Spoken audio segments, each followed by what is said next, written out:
When you're making videos on YouTube or if you're streaming on Twitch, one of the most important things is your audio quality. If you have poor audio quality, it can immediately turn people away from your videos or from your stream. For this YouTube video right now, you're listening to the Audio-Technica AT2020, and I'm going to put the name of the microphone down here every time I switch microphones so you're always sure which one you're listening to. This video is kind of just going to be a run through of the Audio-Technica AT2020, running through a Behringer ZMMIC 302 USB, which is a USB audio mixer that doesn't use external power, it just uses the power from the USB. And then I'm going to show you the Zalman ZMMIC1. It's the Zalman ZMMIC1, which I think is meant to be like Zalman ZMMIC1. I don't really know. So what I'll be doing is I'll be running the Zalman microphone through the front audio port on my motherboard. So it's the front like case audio from the motherboard. And then I'll be running it through the ZMMIC 302 USB Behringer audio mixer, which I'm using right now for the Audio-Technica AT2020. And I'll just kind of compare the two. The reason for making this video is that I recently bought a HTC Vive. Now the HTC Vive's inbuilt microphone we'll get to eventually at the end of the video, because that's kind of the whole point. It's the whole reason that I bought the Zalman ZMMIC1 is because I wanted an alternative to the built-in HTC Vive microphone. The downsides of the Zalman mic are that the cable length just isn't long enough for room scale VR. If you turn around like 180 degrees and then you walk a little bit forward, you're going to be running into issues with the length of the cable. The cable is roughly 3 meters long, but that just isn't long enough if you're going to have to like turn left and right, and if the cable's going to get tangled around stuff, which it did seem to do quite often. So just to demonstrate what this microphone would be like if I was using it for streaming VR, this is me at the front of the room. I'm roughly 10 inches away from the microphone, and I'm going to move to around 2 meters away from the microphone and let you hear what it sounds like. So this is 2 meters away from the microphone, and you probably hear it sounds a lot quieter. It's a lot more difficult to pick up exactly what I'm saying, and if you had a game audio playing over this, it's going to be nigh on impossible. So it gets even worse. In VR, you don't always face the same direction. So if I was facing away from the microphone, this is what it would sound like. This is what it sounds like when I'm facing away from the microphone, and as you can hear, it's a lot quieter than when I'm facing the microphone and when I'm close to it, which just isn't very good. So just really quickly before we move on to the next microphone, this is the AT2020 about 30 centimeters from my face. This is the AT2020 about 4 centimeters from my face. It sounds a lot closer to like your typical podcast microphone, your professional YouTuber, that type of thing. But I've actually had a lot of people complain about it being this close, and it sounds kind of closer to ASMR, and they're not a huge fan of it. It sounds like I'm breathing down your neck or I'm behind you, and it's, you know, a little bit not for everyone. And okay, there you have it. Let's move on to the Zalman ZMMIC1. This is the Zalman ZMMIC1 running through the front audio connector, the 3.5mm jack on the case of my PC, which is just your motherboard HD audio. This is how it sounds around about 10 centimeters from my face. It's pretty great, to be honest. For £7.99, around $10, I don't think you can really find a better microphone in this price bracket without going a lot higher to something like an Antlion. And even in an Antlion, you can kind of have the same issues of having a lot of background noise like this, and then having a little bit of distortion when you get too close to it, or if you're too far away, dropping off the volume quite a lot.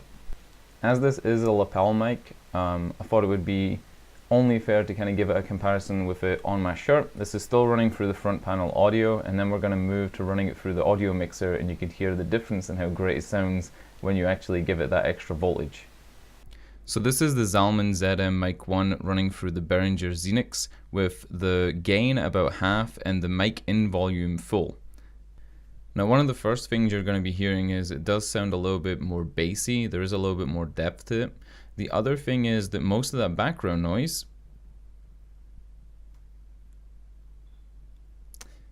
most of that background noise is totally gone. And again, as this is a lapel microphone, it seems only fair to use it on a lapel and kind of give you an idea of what it sounds like when it's not directly in front of your face. A microphone like this does sound better when it is directly in front of your face. It's just the way they're designed. However, it's not really the right use for it, and this is where it would be if I was streaming VR, which is the whole point of this video. We're getting there eventually. I know it's been a couple of minutes, we're getting there. Don't worry about it. So we're finally here, the point of this video. The whole point was to try and find a solution to the HTC Vive's inbuilt microphone being a little bit bad, and I haven't even let you listen to it yet. So here we go. The next microphone you're going to hear is going to be the HTC Vive's inbuilt microphone with no modifications. So, the HTC Vive's inbuilt microphone, as you can hear, is picking up a lot of my breath. This is me just breathing normally.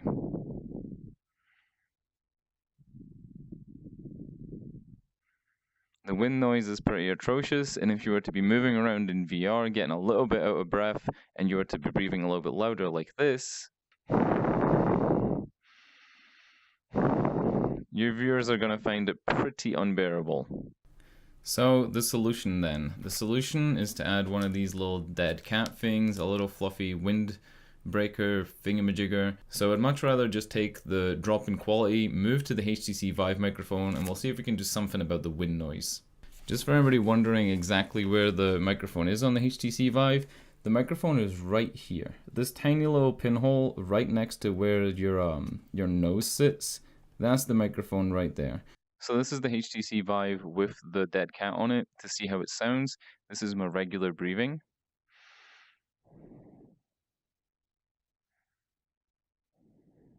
And this is me breathing really heavily, like kind of more so than I would normally be breathing.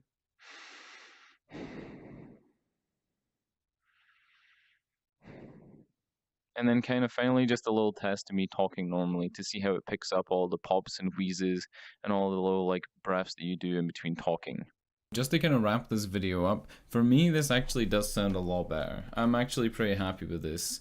It cuts out pretty much 95% of the wind noise that you would get from talking, and then when you're heavy breathing, it cuts out about 80% of that. It definitely doesn't get to that level where it would cause like listeners to basically shut off because it's that bad. It's definitely an improvement. I think the other thing that they could really have done though with the HTC Vive is they were nice enough to include this to plug in your external like headphones. If you want to run your headphones off the HDMI audio that comes through the HDMI cable, you can like run your own headphones or earphones, but they didn't include anything for mics. I think something for mics like this would have been amazing. Just anything to give you another like option other than the integrated system would have been great, especially for something that on release cost like £800. I mean, I paid 500 for it, and I really feel like the microphone is subpar for 500, especially when a lot of games are going to be multiplayer. You got stuff like VR chat, you got stuff like Rec Room, and you've got probably like hundreds of games that are going to come out that are going to really need you to have a microphone to communicate with your team, like other players, stuff like that. And maybe even down the line, some games will actually have voice input. I mean, that's a big thing that I've been thinking about, is that when I'm playing a VR game, because the immersion is so much higher than a regular game, you kind of want that next level of interaction where you want to use your voice. So thanks for watching. If you want to follow me on Twitch and see when I go live, watch me play VR games and bang my hands into the walls and fall over on the floor trying to lean on invisible benches, then you can follow me here on twitch.tv/Deppresso. If you like these type of videos, you can subscribe here on YouTube, and I'll see you guys in the next one.